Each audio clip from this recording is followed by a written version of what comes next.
I pledge allegiance to the flag of the United States of America and to the republic for which it stands, one nation, under God, indivisible, with liberty and justice for all. I have a couple adjustments to the agenda. We are going to move 6E, number 1, alternative education program, to 6A, so they can go first. And then I would like to swap, there is no financial literacy, so 6E, number 2, that is going to be the next meeting.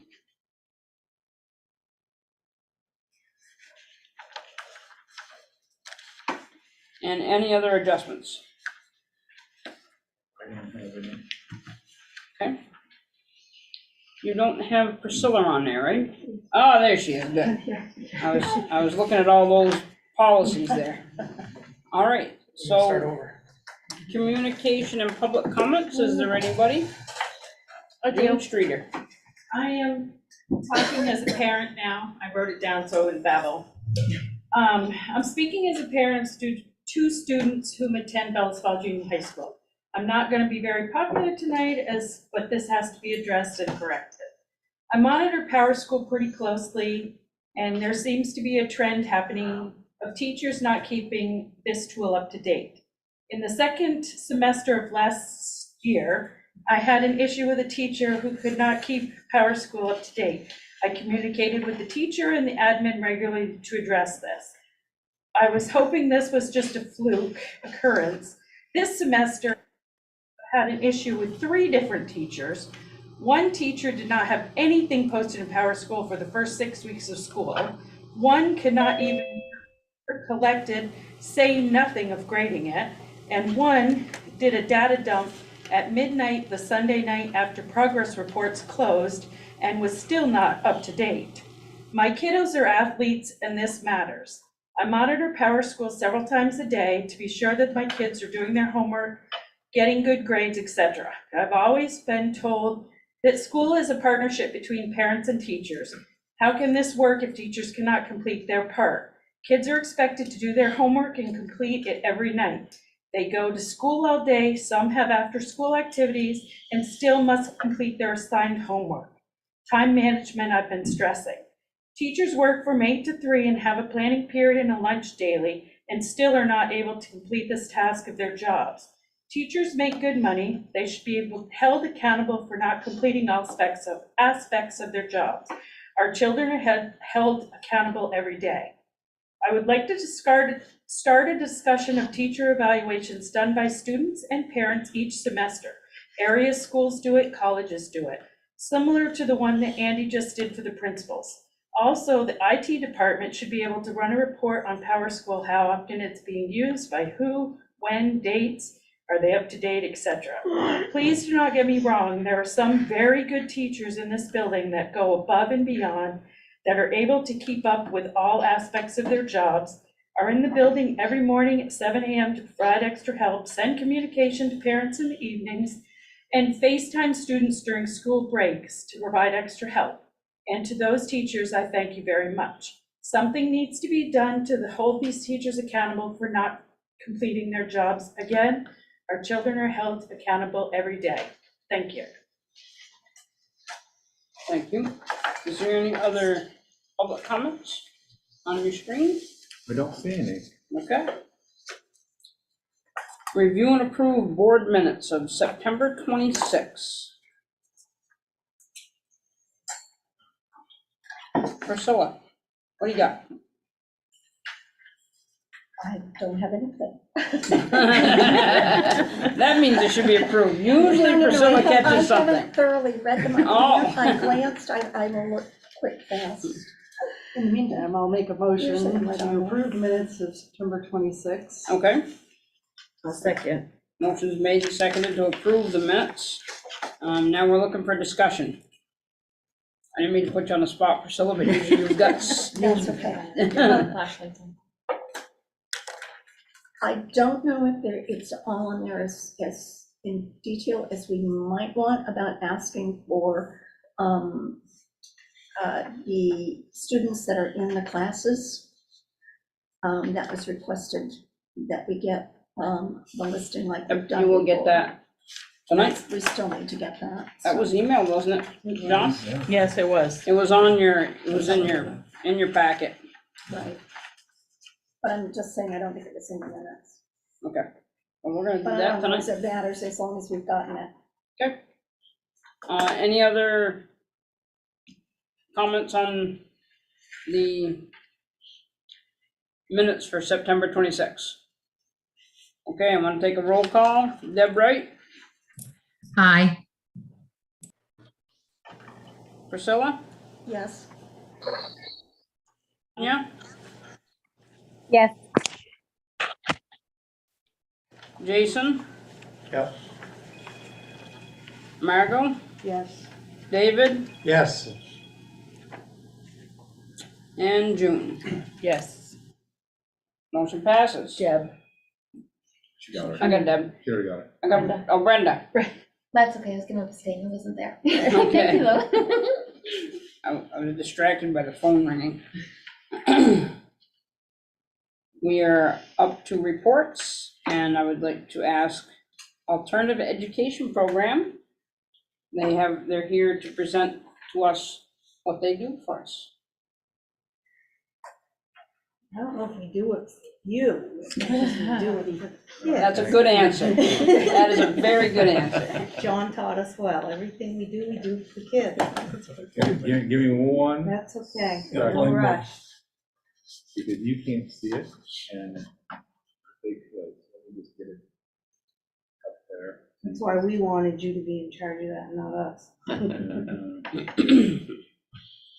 If I had my way, I would have brought in an overhead projector. That tells you how long I've been here. All right. Where'd it go? All right, Ricky, where are you when I need you? Hold on a second. I'm trying to do this as a cast thing, which never works well. I don't know, shut it off.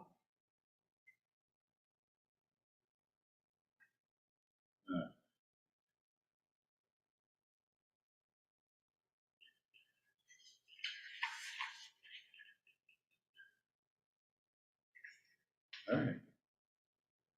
There you go, that's up there, so. It's gonna be a little fuzzy, it's That's just, fine. it's because we got an Apple product trying to talk to an Oh, Android product, okay. so. So you can go to the next slide. That's just That's Jeff just opening us. the page. That's just That's you guys, just all us, right. even though we don't look like that. I thought it was cute. What a bit emojis were for. All right, come on, don't do this, here we go. That's also just us. Okay, so the AP's Alternative Education Program, we've been in business for, I don't know, 35 years-ish. Jane Barber started the program with Mr. Karen and along with Mr. Ratty years and years ago when we were located down at the old Supers office.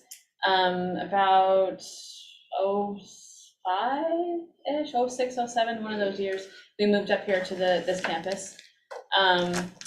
Our program serves, it's a regular education program that serves kids at risk of dropping out.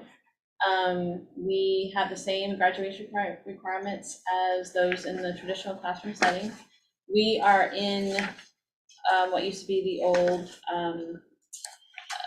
electrical room, like way back when, and now we are where Fact TV was. So we have sort of an all-inclusive classroom, so to speak. The program is an individual tutorial program. We are the facilitators or the coaches to help the kids achieve their academic goals, and their academic goals could range from the gamut. We have students who come in second semester, their senior year, trying to finish a course. They can't fit into the block scheduling because they failed a course. So then we do some credit recovery with them. We have some kids who transfer in mid-semester and it doesn't really fit for them to go into the regular program. We have a lot of students who attend the tech center, both tech centers, because of the block scheduling, and because they didn't do so great 9th and 10th grade, but they still want to attend the tech centers, which obviously they should.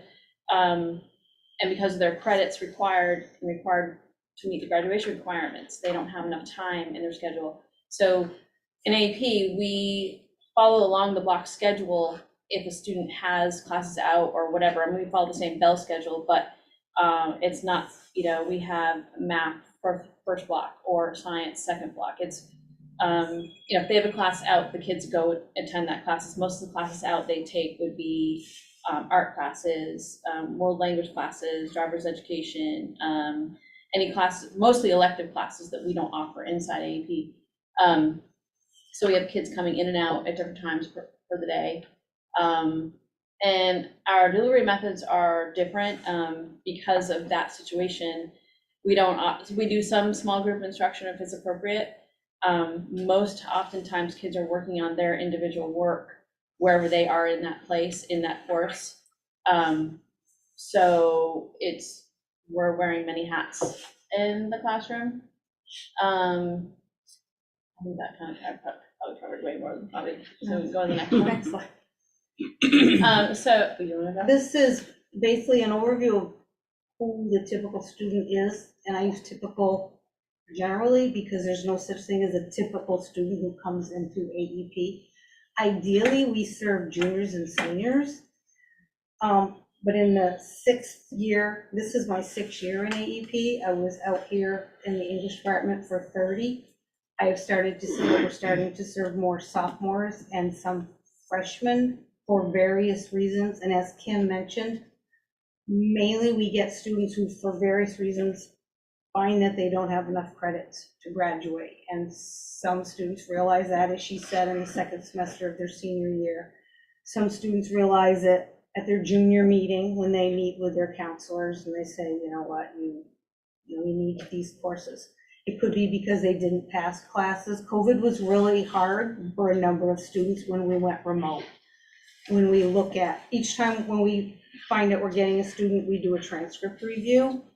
And it was an eye-opening experience to realize that a number of students did not do well that year we were shut down for various reasons. We have a lot of students who have come to us the last couple of years really trying to fix that issue and trying to get those credits. We've had some students who have transferred here and need specific classes to graduate. Sometimes it's a scheduling conflict. They really need this math class, but they also need to take health, and all that stuff won't fit into their schedule. We're finding more and more students who, for various reasons, just cannot function in the regular program. Noise, anxiety, conflicts with other students, and AEP seems to be where the students are coming.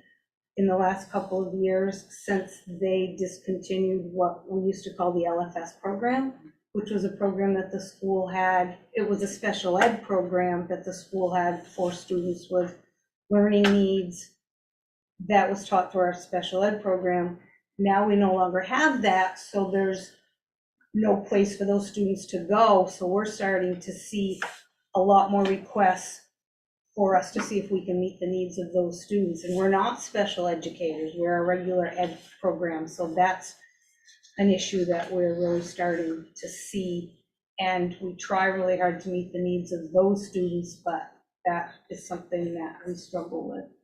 Some students come to us because they really feel the need for what they think is a quiet space, but depending on the number of students we have in there, any given block, it might not necessarily be a quiet space.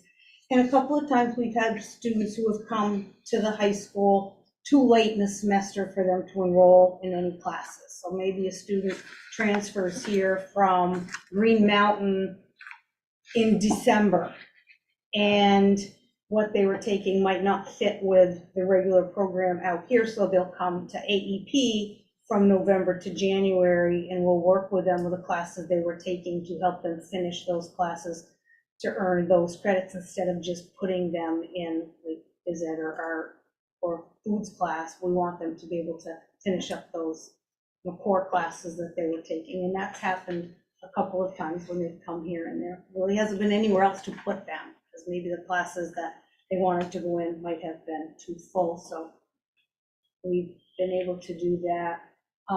With a recent resignation of a math teacher, some of those math students who didn't have anywhere else to go have come into AEP, and Kim's been working with them. So with the idea of a scheduling conflict, you know, sometimes it might not necessarily be the student that has a scheduling conflict. It could be a staffing scheduling conflict, and we try to service them. We try to service any student who applies to AEP, but that is not always The strengths of the program, we've been doing this for many years. Because of the way the program is set up, we can individualize instruction for each student. And basically what that means is we look at their transcript and look what courses they need and sort of map out, if they're a junior, map out what first semester and second semester of that year might look like and what their senior year might look like. Because we don't necessarily we don't have the constraints of the block scheduling, so to speak. So we can be a little more flexible in that. We have a lot of connections with the students and their families because it's more individualized, and we're kind of close little family ourselves in some respects. And because we have those connections, we have, great rapport, mostly great rapport with most of the kids. And, we kind of have that pull to keep them where we need them to be. And even if they decide, we've had kids not graduate on time when they're supposed to, but then come back that next year because we've reached out and because they know, because we have that connection. Because sometimes we just can't control what happens outside of school. We can only control what we have when we have them. And so, we get the tough cases a lot of times. They like being in a separate environment away from the traditional program. The reasons for the student struggling is all over the place. When we talk about accommodations, I'm sure you're all familiar with 504 plans. If you look at the accommodations of a 504 plan, giving students extra time, quiet space, one-on-one instruction, use of manipulatives, all those extra kinds of things, we just sort of do. It's sort of built into the program, and they have that on a daily basis. And we can, we have our stuff ready, so we can take a kid, that day if needed, or the next day, and just start them right off. So there's no, obviously there's meetings that need to take place sometimes, but most times we can accommodate those quick entries. And then, like Holly said, with the staffing things. And aside from just the teaching stuff, we do a lot of sub-senior project. Because they're not super motivated students, often, we help them coordinate with their community service. We serve as liaisons between our students and other students who may have, conflicts or whatever. We do a lot of post high school stuff that we try to, because oftentimes the kids we serve don't usually go on to secondary education, although many do actually, but most often I would say that they go into the workforce. So we do the social and job and life skills. And we're that support system for a lot of kids who don't have that consistency of support at home. When they come to school, they know that we're going to be here. They know that we're going to be on them and make sure, as best as we can, make sure that they do what they're supposed to do. And they recognize that and remember that. Some of the challenges with serving students in AEP is, as Kim mentioned, a lot of students are in the situation they're in because of low motivation, and with low motivation often comes an attendance problem. If the student's absent, well, sometimes I email home too often. We work very, very closely with Serena. Serena, you heard from Susan. We haven't seen her. If Susan has contacted Serena, Serena lets us know. If we haven't heard from her, Serena hasn't heard from her, Serena's right on the phone. We email parents of students that don't come to school and students who are struggling, sometimes every day, at least once a week. Because as you all know, if you're parents, the story you get when your child comes home from school is probably not the same story that the teacher might give you. So we try to, work with that low motivation and the attendance to really try to make that connection. Another challenge is sometimes students come to us missing a lot of credits. If you have a student coming to you in their senior year and they miss, they're short 12 to 14 credits, that's an awful lot to, have to recover. And we really want students to graduate with their class, but if you're missing that many credits, we have to have that conversation that says there's a really good chance that you're probably looking at an extra semester. But we work with them and, push them to try to get them through what they need to get through. I did already mention the struggle with the, emotionally behavioral students that we're starting to see more of, and feeling like there's not a place for them in our school where they can get the education that they need. And I will say that we tend to take it pretty hard when one of our kids, as referred to them, makes a poor choice or doesn't graduate. And we know that you can lead a horse to water, but you can't make them drink. But it's really tough when, you see them come so far and then they say, you know what, we know AEP isn't for every student, but we do know that it's in every student that we get to be able to meet those goals and meet those challenges. And as Kim mentioned, sometimes we have students who say, I just can't do this. And our administration is really good about supporting us and supporting our students and our families. And we'll say, you know what, maybe you don't graduate in June, but you can come back and finish in the summer. So we have had a number of students come back and finish through summer school. We've had students come back the following year. We've had a student come back 2 years later.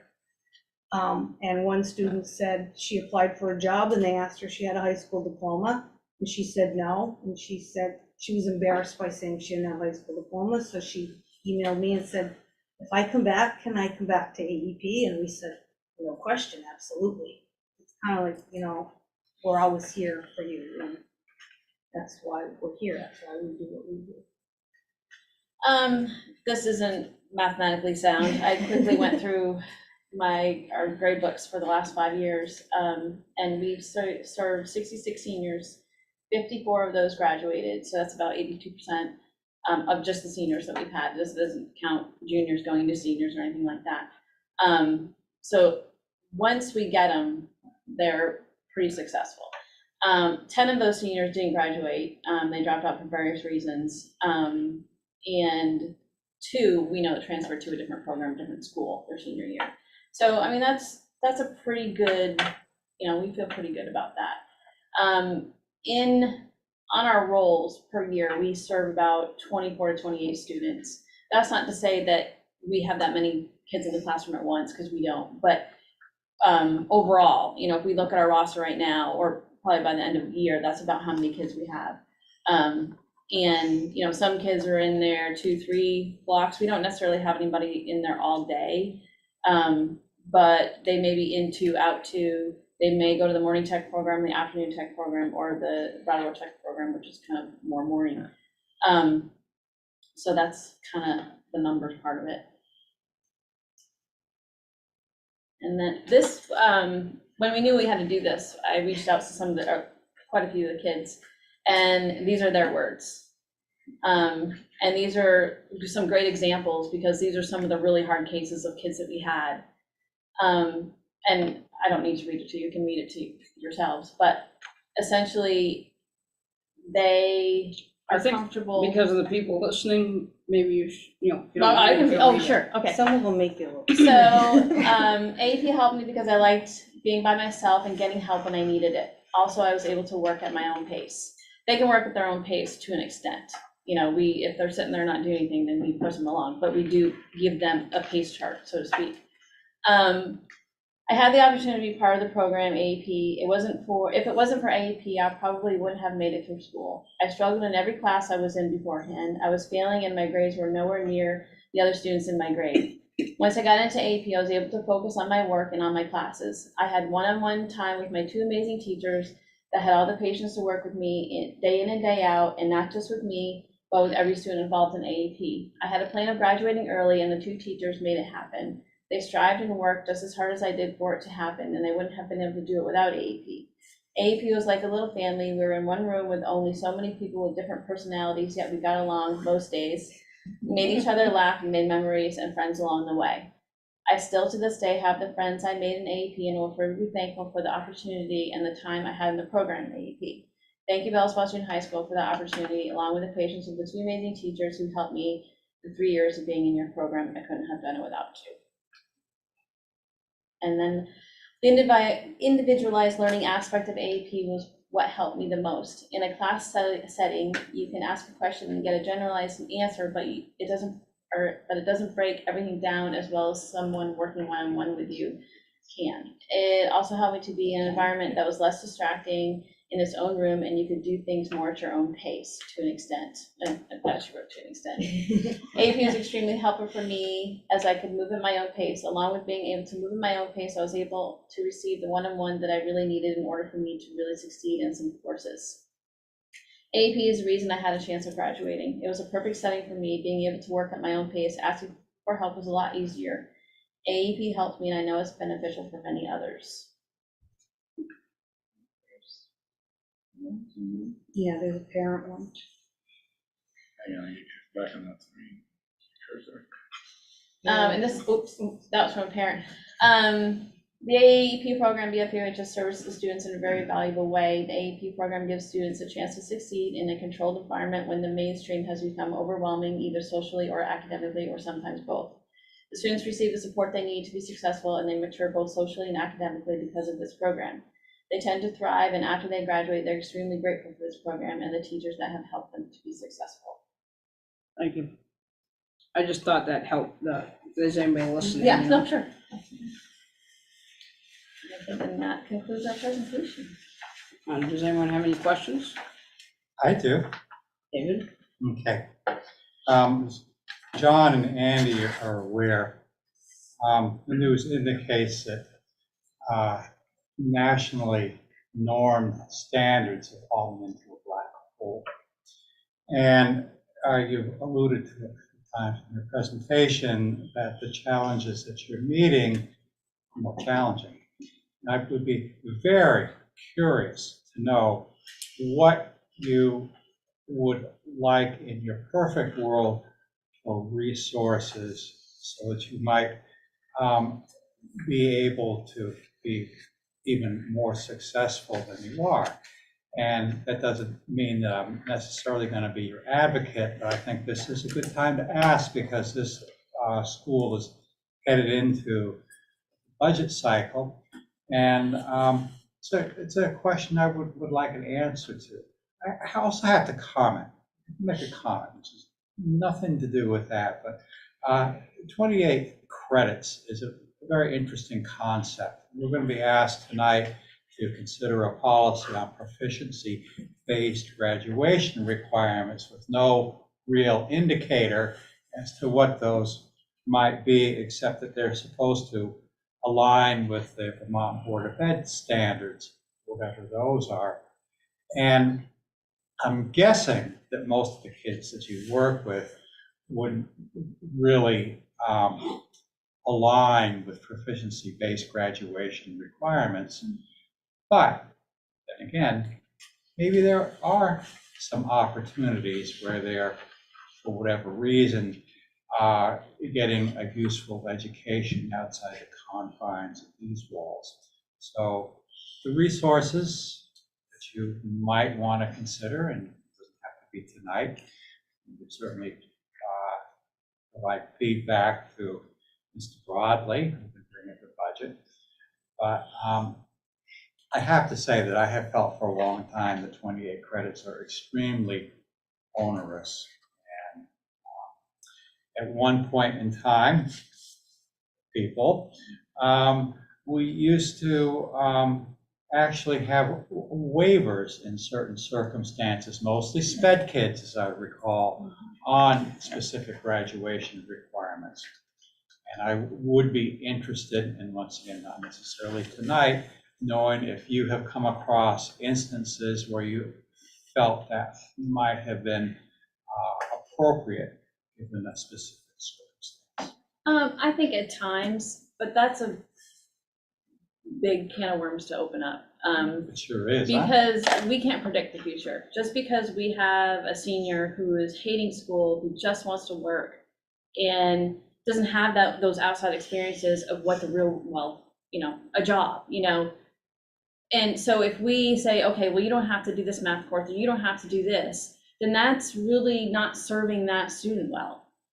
Because they may, a year down the road, oh my gosh, I want to go to college. I found something I love, and I don't have that background now that I should have had from graduating high school. So requirement-wise, credit-wise, I'm not sure that kind of covers that.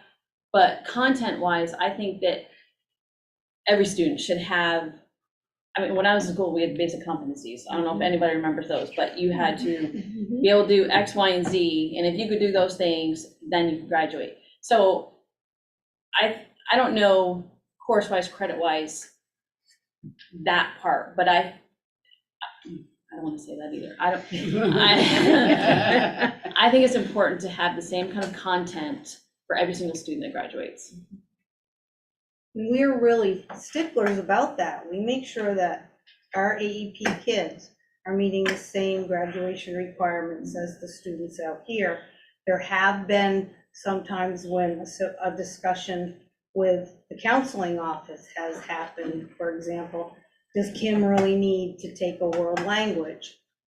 And we have said it's really important to us that the student goes into that class and is at least exposed to that curriculum. Because we don't know, like Kim says, 2 years down the road, maybe they're going to be in a place of employment where 90% of those employees are Spanish speakers. And they might say, you know what, I'm glad I took that Spanish class. I have a real problem with just automatically excusing a student from a class. I want them to at least put in the effort to try the class and be exposed to it before we automatically say, oh, it's too much. And I do know we have a minimum number of credits that the students need to accumulate to graduate. We have proficiencies that they need to meet. And we've had that number for years, and our students who graduated from our high school, since that number went into effect, most of them have met them. Some of them have had grad plans, some of them have had adjustments made through their PLPs, but that's a small number. That's not us, that's administration and that's guidance. We don't do that. But I think that number of students that have had that is very, very small.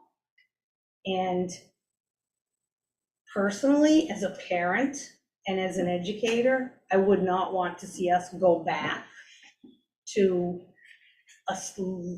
less of a requirement for students, because I think that what we have is asking them maybe to stretch a little, and I don't think there's anything wrong with asking them to stretch. We try to hold our One of kids my accountable. aphorisms, set the bar low enough, people will trip over it. They're gonna rise to the lowest expectation. I mean, I'm sure the minimum number is difficult for some students, and I mean, we help our students with senior project, and we get through the first 6 months of the year listening to them complain, why do we have to do this, why do we have to do this? And every time I hear it, I say, okay, now that we got that out of the way, let's move on. And when I sit in on senior project presentations, I'm blown away by the projects that they do, and the papers that they write, and the presentations that they write, and then they're like, you know what, that really wasn't that bad. But it's the first time a student said, why do we have to do a senior project? We just said, you're right, let's not do them anymore. Some of these kids would not be getting those valuable skills because we had that requirement. Given the universality of learning loss, because of COVID, what resources would you like to don't know if AEP needs anything, but Of course, we might, but I think the school itself needs a program like LFS that we used to have for the students that cannot function in the regular program, that AEP can't serve, that Kendall Farm is not an appropriate place for, but we had a program here in this building that worked successfully for students. That was learning for success. Learning for Some success. people don't Yeah, necessarily sorry. know our Yeah, alphabet. it was learning for success, and there was a big focus on life skills and developing employment skills, but they still got their academics as part of their day. It was for emotionally disturbed, whatever that acronym is. And I think the school really needs something like that. Margot?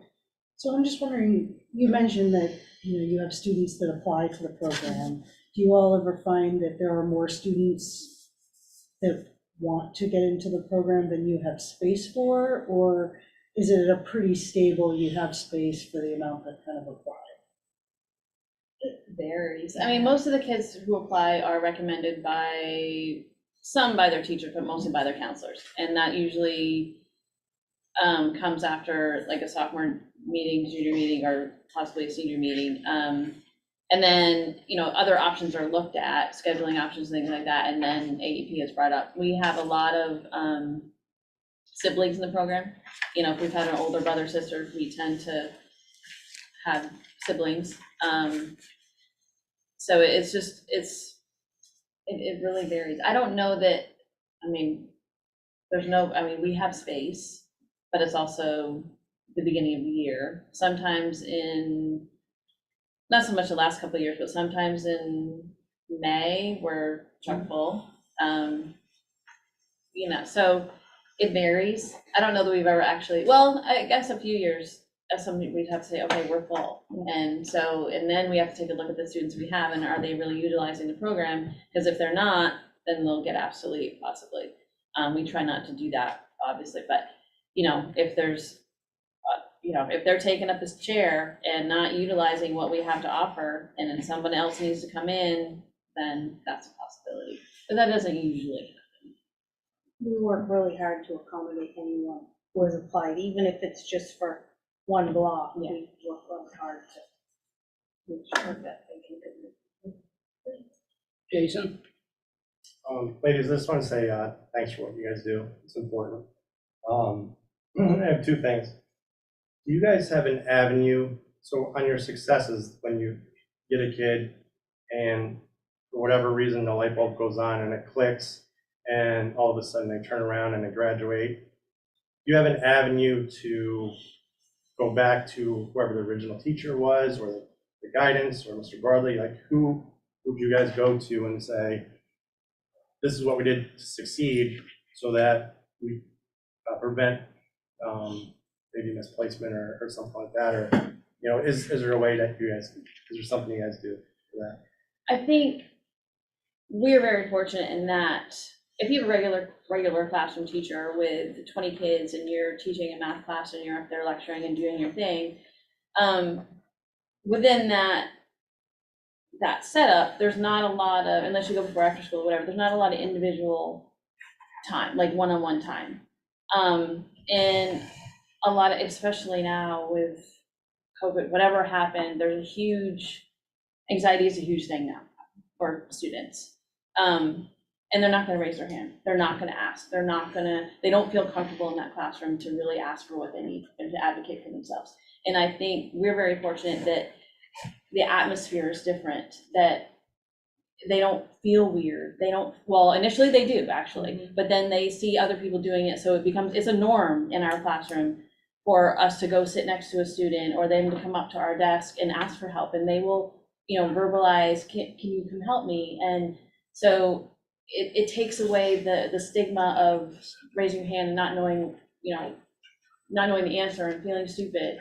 So those kind of things. So I think it's more of a comfort thing. So it's not anything that we're doing better. I think we do build great relationships with our students because of the system that we have in place. So I don't think it's anything we're doing better versus the other, systems and the other teachers. I think we just do it differently. And we have the opportunity to build that rapport a little bit better. And that's not to say that the other teachers in the regular classrooms don't, because they do. But it's just a different setup that works for the kids that come to us. And I will add that John and Jenny and the administrators that I've worked with since I've been in AEP have been very, very supportive of us. They check in with us to see how the students are doing. When we're downtown and we meet a former student and they tell us, I'm doing this, I'm doing this, first thing I do is, I say to John, guess who I saw? Or I'll email Andrea that she was one of yours, guess what she's doing? So just that, when another student comes across with an application and we're meeting with an application, it's a conversation of, well, this student reminds us a lot of this student, and that helps us figure out, how to work with that particular student. Or like Kim said, we have a lot of siblings, so we've already had that connection with the family. So that's an avenue that I think really helps us not only work with the students, but it helps those students to feel comfortable to come to us. I also think it's a benefit that we have both been here so long, and we both have had, of course, my kids have been long gone, but I think it's a benefit that we live in the community and the kids see us out and about in the community. And I think it helps them because they recognize us. We were at a student meeting the other day, and every single person in the meeting, it was Kim and Julie Torres, and the parent and the student, myself and Mark Gibo, and I had every single person in the meeting except for Mark. So I've been here a long time, so I know these kids and their parents. So when they come in, I can say, oh, I had your mother, and they're like, whoa, I'm gonna go home and ask her. So I think that is part of the relationship building, and I really think it's the relationship building that helps these students see success in this program. We had a student come back today, graduated 2 years ago, and he just completed basic training in the EIT, and he came back just to say hello. Cool. So, and that happens often, actually, a lot. They come back to visit. And so the last thing I just want to mention is that, like Mr. Clark said, we have a big budget coming up, and I too live in this town, and at some point, the bubble's going to burst on what we can afford. And we want to, and I think it's a terrible idea, we want to add on to the building and put an early education center in here when we have things that we could fix currently that might need help. And I'd rather spend money on the stuff that we actually need instead of stuff that we don't need. So if you guys need something, I think it's really important to say that. Thank you. Brenda? So how, like, if you were aware of somebody, how would they contact you? Does it go through the counselors, the special ed, or just an application? There's an application, and most times the kids, sometimes the teachers will refer a kid and say like, oh, AP would be a great place for this kid.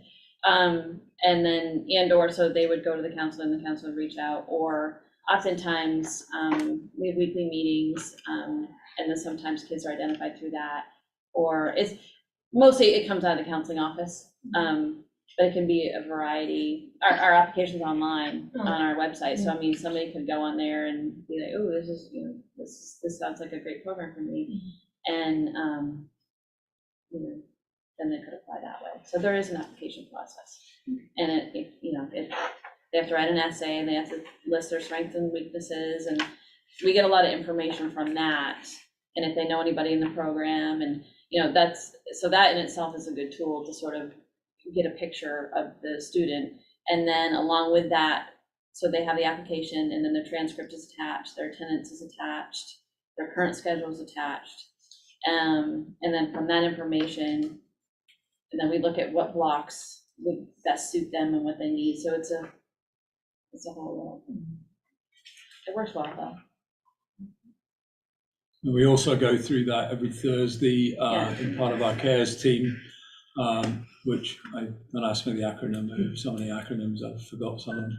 But it's our CARES team that meets on a Thursday where one of the main aspects is to discuss any applications that are there. So you have both councils there, myself and Jennings there, and these two ladies are there, and we have a few other Kelly Orions there. So again, there's a lot of input from all over the school on different areas, whether it be social, emotional, academic, etc. So there's a lot of time and thought going into it. We want to have kids being successful. We want to support them as much as we can, and we look at every case thoroughly, and if they're going to work and what's going to work for them. Any other questions for Priscilla? So you said that you are having trouble taking any students that would have been in the LFS program. Do you make use of the behavior interventionist to help you with that? Do you take the student and do that? Or do you just not take the student at this point? It would depend on what their IEP says. If we can service them based on their IEP, we have taken them. But some of those students don't even end up coming to us because of the IEP.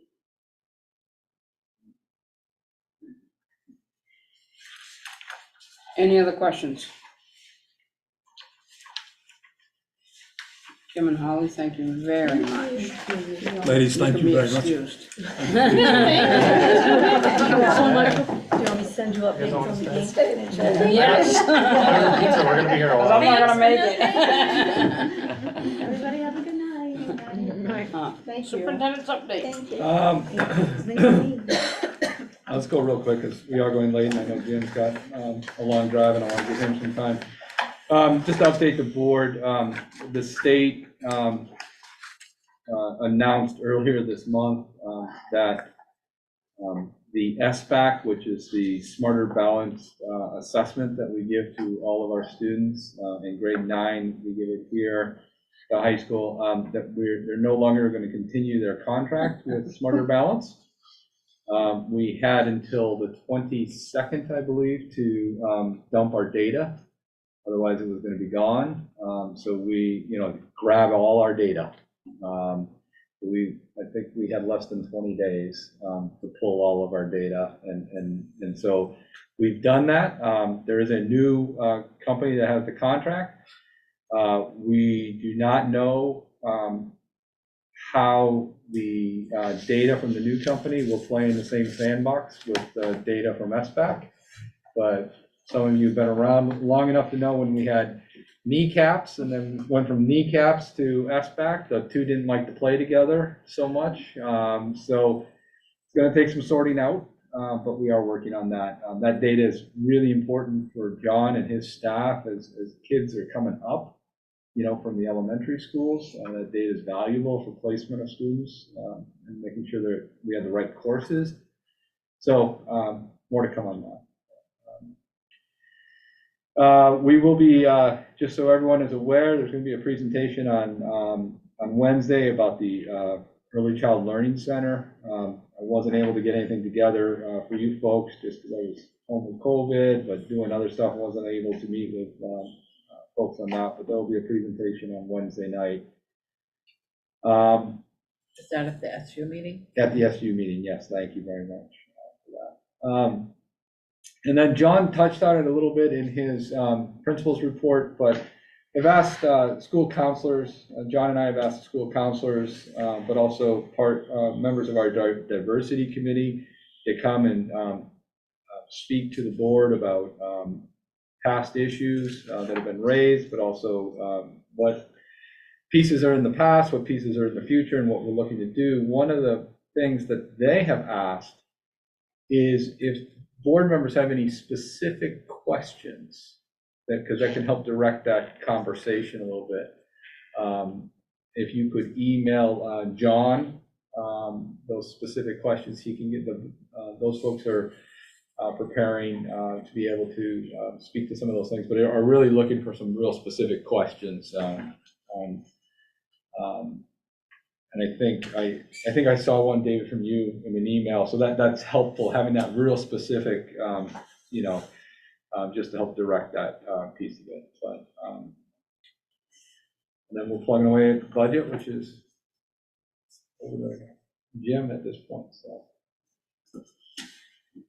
All set. Anybody have any questions for our superintendent before we move on? Looks like we're good, so Jim, you got the floor. You killed a couple of trees by looks. Seems All like in the name financials of often do data. that. Yeah. So this is the financial report, July 1st through this week. And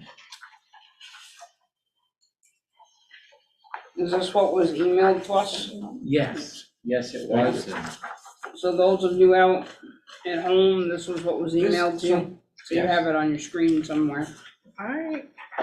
No, I got that. Is that it? no, maybe I missed it. I don't know. This is what I got in the email. That's part of it. That's part of it. But there was, It's like 32 pages, right? 32 pages? That's the budget piece. Oh, that's this other one, it's 32 pages. This particular one, the financial report, deals, there's two sections.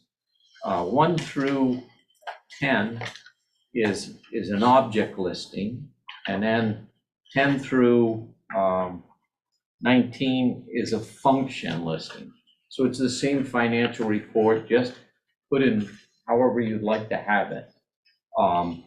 David, did you get one? Okay, all right. Put my name on it. Thank you. So there's not a, I mean, this is probably just standard data, because at this time, you know, through 3 months, we probably burned through we secure salary and benefits. So we've encumbered 4.6 million, and then we've expended roughly $1.8 million. I mean, that's where we're at. There's about $1 million left, unencumbered, untouched, and nothing out of the ordinary. So I just wanted to bring it forward. I mean, if you had a question on why a particular account looked as if it was over, sometimes in the maintenance area, and again, I've done this business a long time, but in the maintenance area, I mean, I've been $1 million over in an account, and had to kind of look for where we could Band-Aid it. So if you do have any questions or concerns about a particular account, please email me, and I'll try to do a little bit more detail as to why the account is what it is.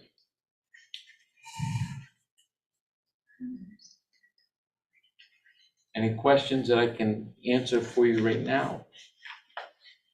so is this the same information, just in a different form? Yes, it is. Thank you. Wasn't trying to confuse you, but You it kind of gives- did. But it gives you two different, because some people say, look, I want it by function. I want to know regular education. Yep. Tell me what it is. And I have a question. Bonnie, if you're all Yep, set. go ahead. Jim, are we going to be under budget for the year? don't know if you'll be under budget, but, Let me rephrase it. Are we gonna do what we said we're gonna do to the taxpayers? well, I think so. I believe so. The only thing that would throw that, and again, where I worry about is oil, heating oil, because we budgeted. You're getting that at $3.97 a gallon, which is almost $1.50 less than current price. So you guys did a good job of that. Yes, but I'm At a sure, fixed cost, I'm so it's sure, not gonna go up. well, no, but when they budgeted, Yeah, it wasn't budgeted at that. Probably budgeting for 239. so I think, last year, I mean, we were in the order of 210, 215, somewhere in there. So I'm sure when this budget was put together, people were saying, Yeah, but when they put budgets together, there are always things in here that is fluff, that line items never match up. Yeah. You might be your oil might be different, or call it paper, and down here under something else is either more or less, so. And you're right, I mean, usually it's in the salaries area where the changes that, you got new people coming in, which oftentimes are not as high. I want to tell you right now, though, and I mean, if you're anticipating fluff, I don't put any fluff in. I put actual, and I'm just saying, you're going to end up with the actual budget. And so if there are changes or concerns that you have in going forward with a budget, it needs to be discussed, talked about, and certainly agreed upon what goes forward. Because, and I'll just give you an example, in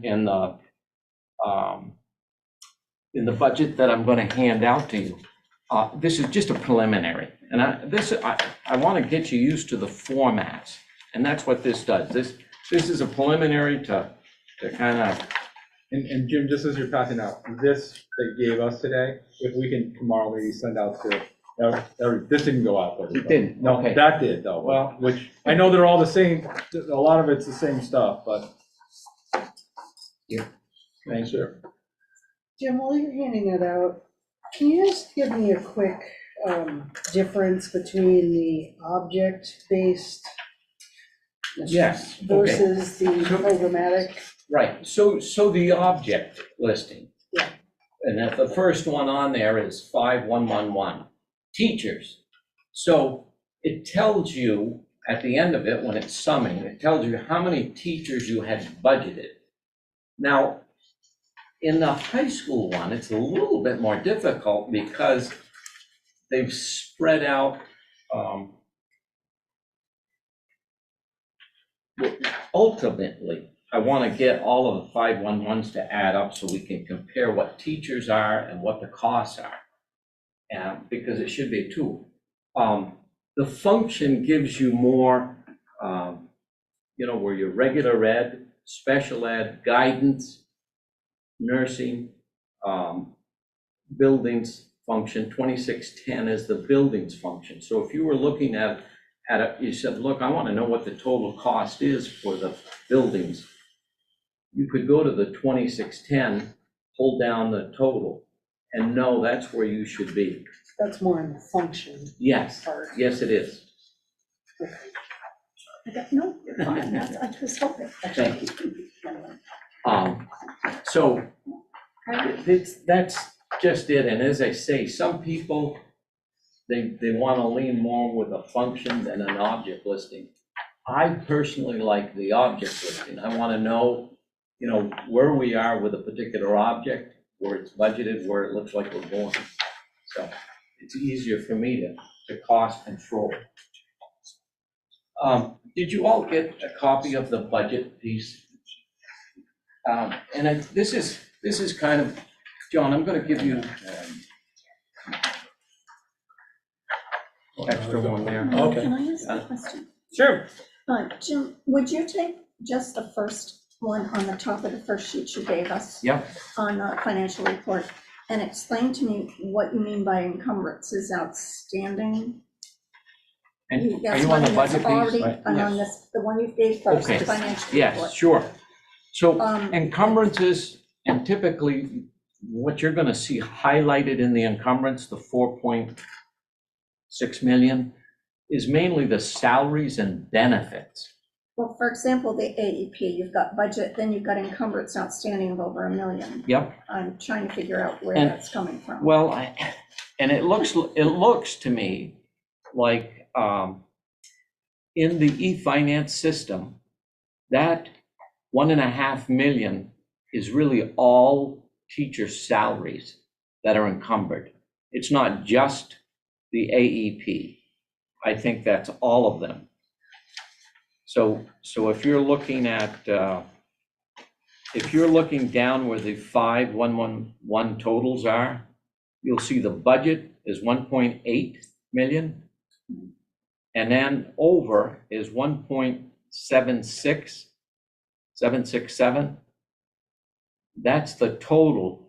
And I think that 1.56 at the top is not just AEP, but They I think didn't it's, break it down, all these other. right. I think Okay. they put it in that, so, Because, That was just throwing me, thank you. yep, because you can see, Priscilla, like, if you look at English, right? Right, it There was doesn't have budgeted anything there. 274, and then there's Right. nothing in encumbrance. Obviously, we have English teachers, obviously, we're paying for them. And I think one of the things Jim has been working on, is educating me on, is not having them distilled out by all those different departmental things, and they're more in one area, so. Thank you. okay.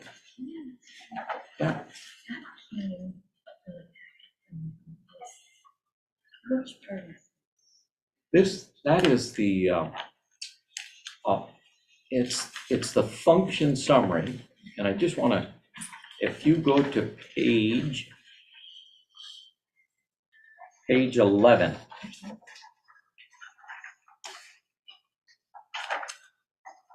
And on page 11, it is summing the functions, and just, and again, this parallels also with the object, as far as the total cost goes. So, okay, we'll say this, security. Yeah. It went from 34 to that. Now, and I'm not sure the date, I tried to put a date on. So is this the kind of thing that you're gonna bring to our, is this what budget's gonna look like? Yes, so. This book? So as we, well, yes, so as we go forward, as John comes back with adjustments and changes, and this is kind of how I want to try to put the budget together, because I think it offers every detail that you want to get at for information. And ultimately, when you end up at a certain point of saying, look, this is a $1.98 increase, what is it going to do for taxes? We can put that into the tax form and say, here you are. This is how it's going to drive it. Is this one, the budget Yeah. one packet, is that also broken down into two different ways? Yes, Okay. yes, it is. And I just will say, the beginning, I just want to go through it just quickly. All right, page 2 is an object listing. And from 3 to 10 is a detail listing that is by function. But again, if you were looking at a particular area, it tells you the detail, and it gives you the comparison of last year's cost, 23 in the middle column, which is this year's cost, and then next year, what we have projected. This has step and track changes now. So you've got, I mean, honestly, and unless John is adding or subtracting teachers, this cost is what you're going to see. You? How, if 2024 is what you're projecting? Yep. How can the insurance possibly be going down? Well, I just give you the complete story. Okay. Health insurance, Blue Cross Blue Shield. Now, University of Vermont Health Insurance went up, I think it's 14.9. They got an increase from the state. Vermont Health Connect, I want to say it was around 12.9. Now, I have looked at it and said, well, I don't know. It's a real wild card. I put 12% in here. Now, all of the plans, anybody that had health insurance has gone up 12%. Now, that doesn't get at June's question yet, because she's asking, what the heck are you doing? Why would it do? These are budgeted based on actual plans. So if Susie Smith now has a family plan, you know what? That's $26,000. 4 family plans are going to cost you $100,000.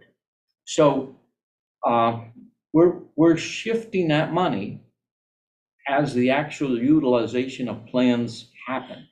So hopefully both health and dental, and we've tied that back into the actual invoice from Blue Cross Blue Shield. So we think we're on solid ground. Jim, did we have a huge miss in the previous budget cycle on health insurance? I'm not sure. Well, okay, I'm looking for the answer to June's question. My informal understanding that the budgeted figures were somewhat in excess of our actual costs. If that was the case, that could possibly explain why the numbers appear to have gone down, and it may be because they're more realistic. And I will say, the one area that we've said it was a miss, and that is if you went to look at the SU budget, the 1,200 had $500,000 over extra.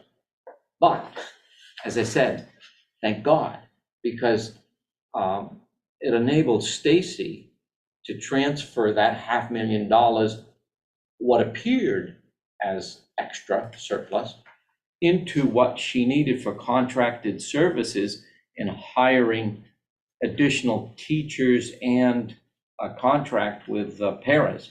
So, yeah, it was a miss, but it worked out okay. Yeah, I think also, David, we did see that health insurance last year was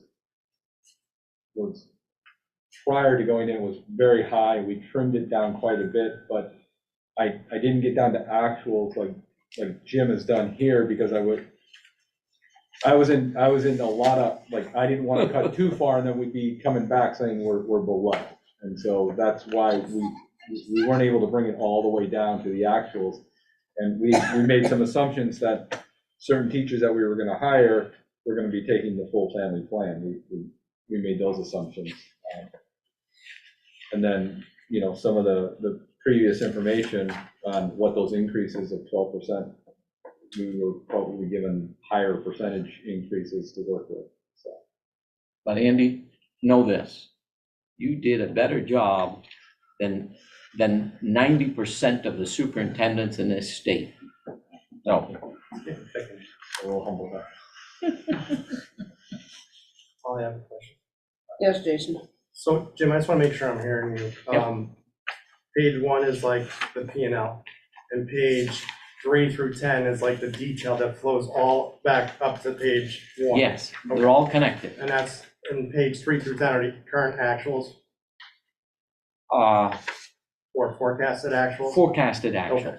So you're forecasting this district to be on fiscal '24, $336,000 more than what we told the taxpayers for '23.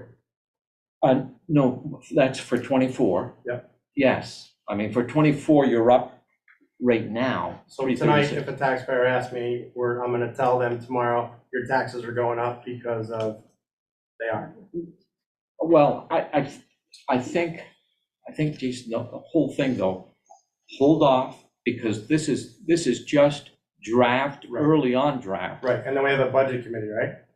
Yes, and I mean, honestly, this has been integrated enough now, so I have tied your projected SU assessments into this document.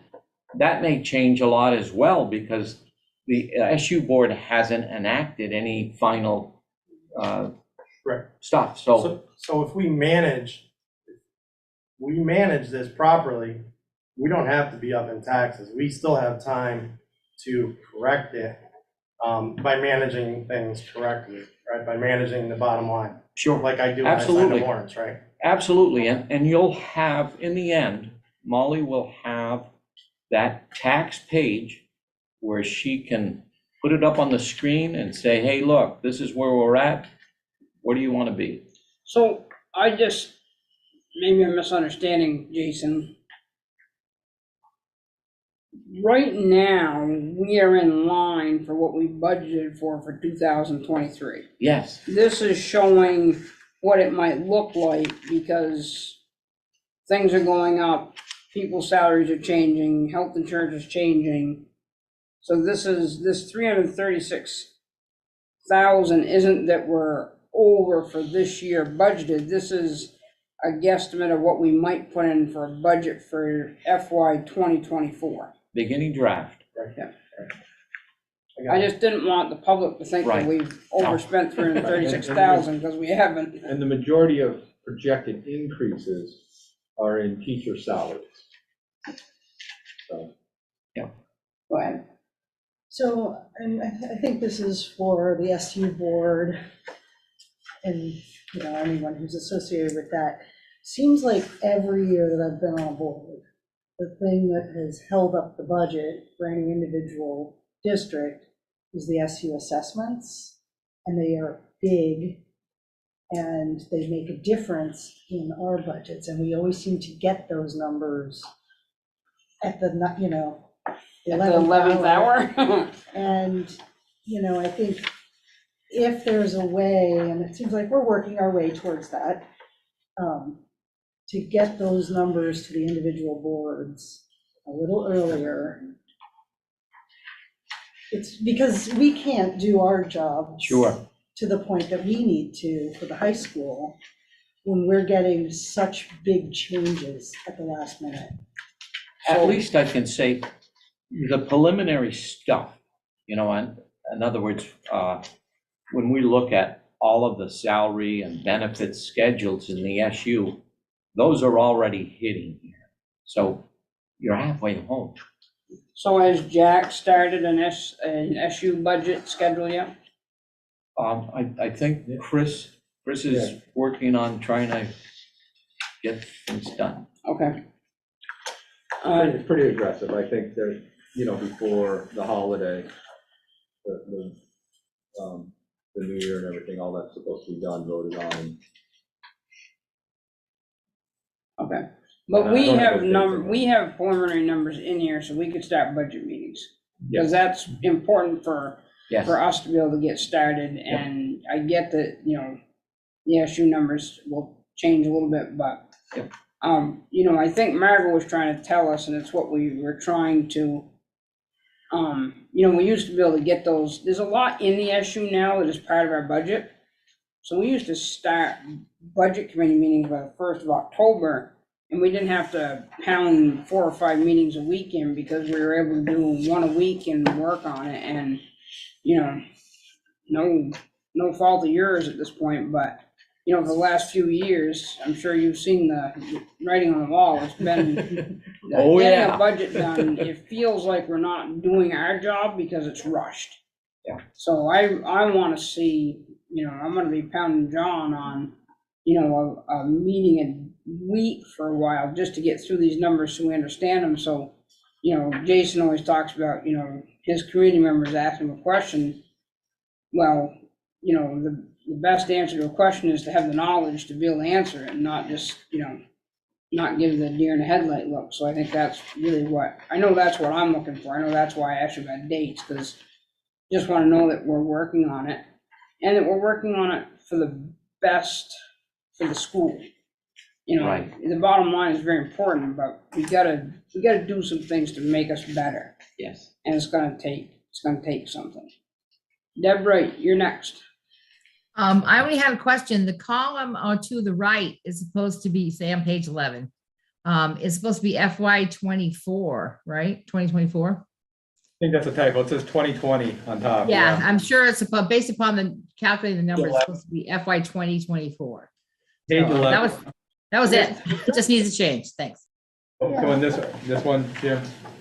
Okay, On page 11, I circled it. It's the very top. It's your header. It just says FY 2020, increase, decrease. And it should say 24. Anyone oh, I else? see, okay. Um, And we should say this, please, if you catch any misspelling, anything like this, boy, I'll tell you, I'll love you to death if you can send me an email. you know, it's hard to catch all of that stuff, but yeah. Jim, can I ask a question as well? Student enrollment impacts taxpayers, right? Yes, Right, because we're one of the few schools in the state where our enrollment is increasing. Yeah. So, and it's projected to Yeah. increase again. never So, hurts, okay, never that's hurts. good. And the other question I had was, Jason, when you mentioned fluff, can you flush out what you were talking about fluff? Because I know I built the budget last year and I don't remember a line that said fluff on it. Well, every meeting that you go to at the town or wherever, there's always some sort of, you know, a mistake or something that's built into the budget. Do you know? So if you save money on one item, something else might come and catch you on a different item. Like say, all right, we lost a math teacher, so you're gonna lose on math, but you have something else that maybe you made a mistake on that you're gonna spend more money on one time. I just want to be clear because we don't, well, certainly it was my first real budget that I produced and there's no hidden monies. We're about, getting it right. We uncovered a lot last year from BFUHS High School. So, and hopefully we're going to move forward in a positive direction and get things done. So, I do feel honestly that we could say that the days of padding a budget, I think that's more, like where people, you used to hear schools padding budgets, so like on line 55, it's up $5,000, but you're really gonna use, that's the principal slush fund or whatever. I mean, those are terms that have been used in the past. We really tried to trim that down across the SU. And so the only time you might see some variations would be those unexpected where, again, you didn't fill a position, but then, you need desks that you didn't budget for or something like that. So you're gonna make that adjustment there, but you're not always going to just keep carrying that teacher, because if you don't need that teacher, you're not gonna carry that teacher. Yeah, like if you have, ideas for capital expenses, you set so much aside for capital expenses, and for whatever reason you never get to them, because you just never get to them, then that money is. Well, then we should be coming back and asking you to consider holding that over in a capital improvement plan, because just because we didn't get to fixing the ceiling tiles doesn't mean next year the ceiling tiles don't need to be fixed. So. Right, yeah, and that's the important part, you can't forget it, because we've done enough with like the parking lot. Right? Yep. The only thing that I haven't, Deb, you still have a question or just raising your hand at me? I put back up, and I just want to point out that padding does occur, and it's not done with any devious purpose. But when you add in, say for instance, the insurance, if you intend to hire one or two other teachers and you need to have them, or staff other than teachers, you're adding in your insurance premium at the highest rate, which means you don't know what they're going to take when they come on board.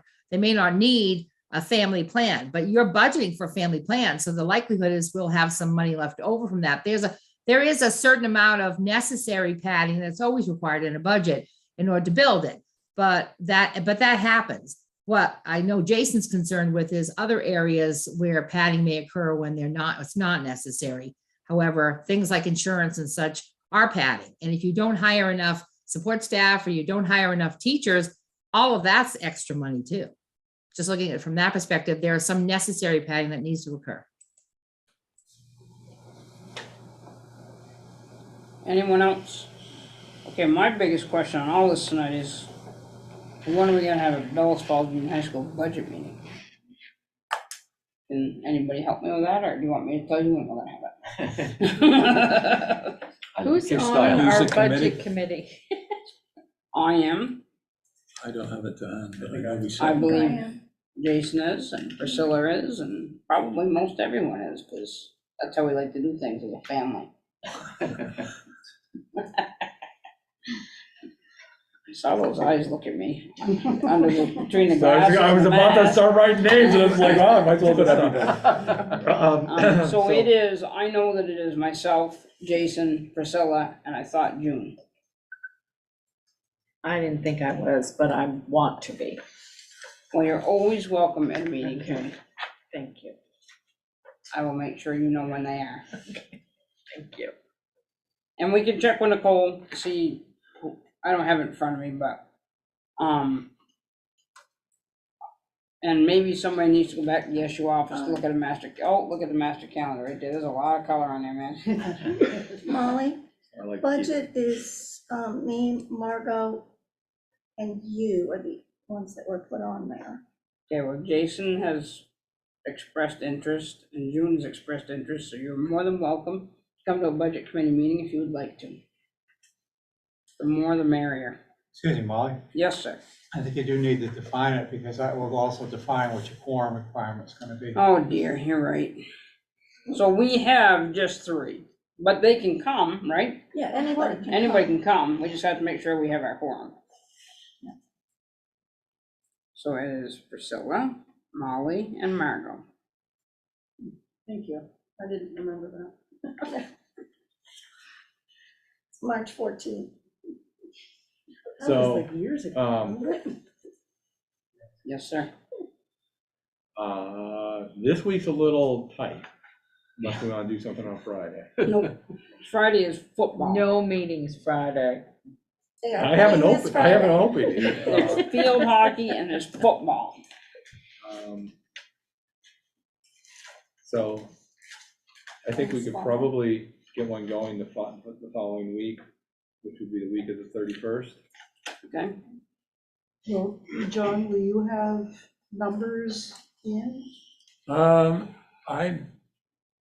we're waiting for now, we just got the form for individual department input, which is out, and hopefully we'll get those in by Friday. So I would imagine next week we'll be in a place to have a first stab at it, because what I want to make sure I do is, because I know this board fairly well, and I know what they want to see, and I know what the public want to see too.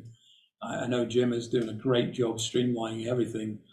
I still want to be able to break down individual departments and individual budgets, not so much the health insurance, etc., but what we're doing in departments, what we're doing for athletics, what we're doing for co-curricular versus athletics, what we're doing for what else? Again, maintenance, looking at those costs, and explain them and go line by line and show exactly what we're spending. So what day next week would you like? Sorry, it's almost kickoff time, Thursday? man.